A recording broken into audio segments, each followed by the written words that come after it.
La forêt était infinie, sombre et riche.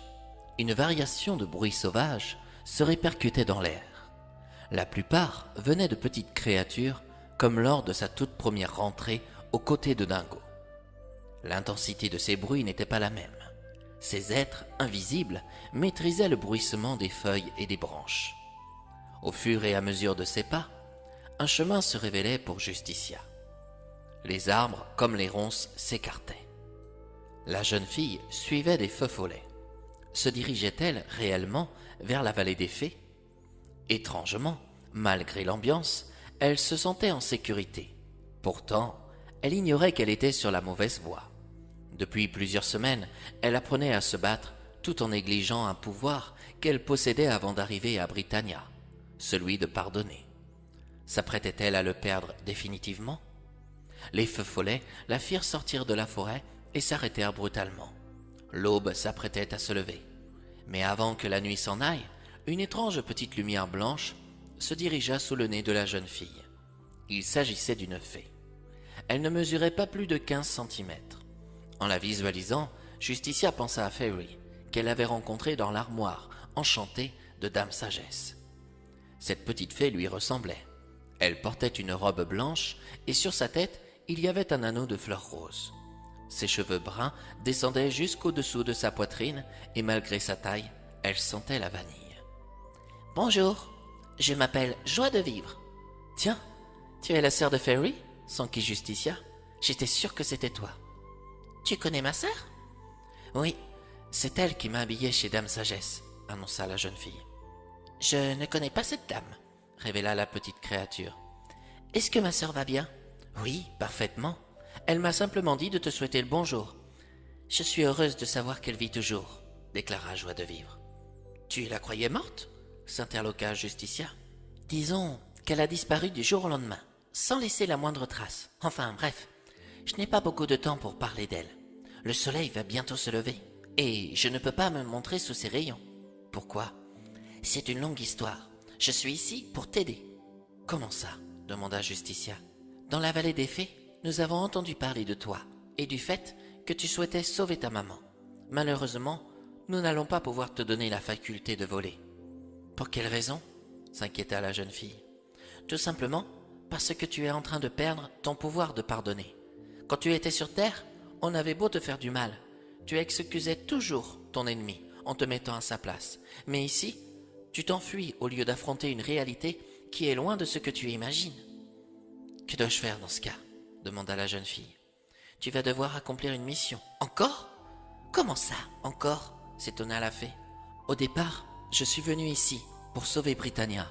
Et puis, j'ai appris que ma mère était détenue par un horrible sorcier. Du coup, je n'avais pas d'autre choix que d'aller la secourir. Mais en me rendant dans cette forêt, je suis tombée sur les Amazones, qui m'ont fixé l'objectif de devenir une redoutable guerrière. Elles ne m'ont pas laissé le choix.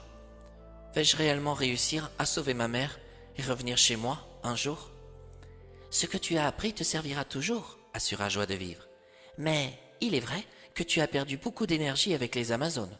Moi, par contre, je vais essayer de t'en faire gagner. » La fée lui montra une colline qui se situait au nord. Elle l'invita à se rendre de l'autre côté pour libérer une âme en peine. « Y aurait-il les sentiers de la mort là-bas » lâcha Justicia. « Comment ?» se consterna Joie de vivre. « Tu crois que je veux te piéger ? Dans mon monde, on m'a souvent dit que les apparences restèrent trompeuses. Quel serait mon intérêt dans tout ça ?» Justicia regarda sérieusement la petite créature. Elle ne trouvait pas de réponse à sa requête. En même temps, elle ne la connaissait pas. Du coup, elle lui répondit par une autre question en changeant le sujet de leur conversation. « Que trouve-t-on de l'autre côté de cette colline ?»« Un village qui se nomme Dirum. »« Et que devrais-je faire pour sauver cette âme en peine ? Déjà, te rendre dans cette prairie et rencontrer les nains qui y habitent. »« Les nains ? Dirum est un village de nains. Ne t'inquiète pas, ils ne sont pas méchants. Mais depuis quelque temps, ils sont hantés par un spectre qui vadrouille dans la prairie à chaque clair de lune. Ils ont essayé d'appeler différentes créatures pour chasser ce spectre, mais aucune d'entre elles n'a réussi. »« Pourquoi le chasser ?» se risqua Justicia. « Ce fantôme a peut-être besoin d'être aidé. »« Ah, qu'est-ce que je suis contente de te l'entendre dire !»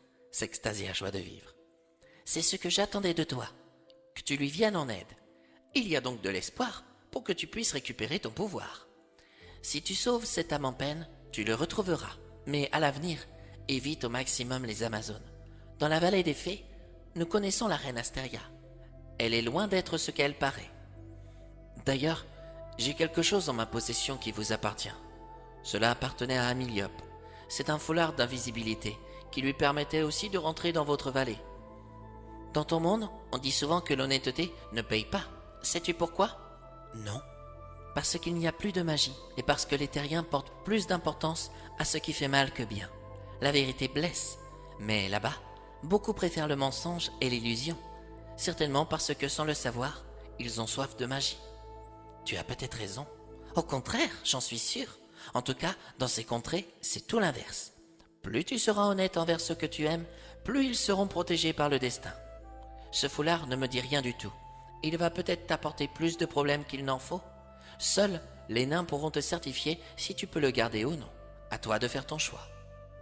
Les premiers rayons du soleil commencèrent à se dévoiler. La petite fée quitta Justicia et s'en alla rejoindre ses contrées. La jeune fille regarda la colline. À vue d'œil, une dizaine de kilomètres l'attendaient. Arriverait-elle dans cette vallée sans être dérangée? Devait-elle s'y rendre sans prévenir Dingo? Désormais, il était trop tard pour revenir en arrière. Elle devait avancer sous le regard d'un sorcier qui, sans doute, la surveillait de près.